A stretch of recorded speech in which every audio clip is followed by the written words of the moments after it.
Welcome to Kenton Teaches. Enjoy the video. You start by preparing the hardware. Make sure you have genuine Lightning earphones or an MFI Lightning to 3.5 adapter, because the adapter includes the digital to analog converter the phone expects. Once done, remove any bulky case and inspect the Lightning port. Debris prevents the digital handshake and power transfer.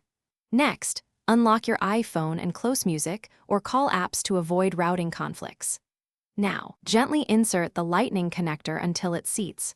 You should feel a soft click, and the phone will recognize the accessory. With the earphones plugged in, you verify how audio is routed. Open Control Center and watch the audio output tile. Make sure it shows wired headphones rather than iPhone speaker or AirPlay.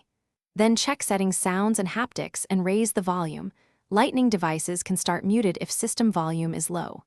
If you used an adapter, make sure it is MFI certified. Non-certified adapters often fail because they lack compatible DACs. Once routing is set, play a track and listen for instant digital audio. If delayed, force quit the app and retry. Finish by testing both audio and microphone. Place a short call or record a voice memo and listen for clarity and channel balance. This confirms the Lightning connection and inline controls work.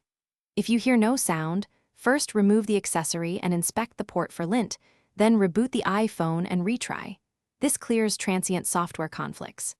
Make sure iOS is up to date and try a different MFI accessory to isolate hardware faults. Key troubleshooting tip: if nothing works, try a known Apple-certified Lightning adapter.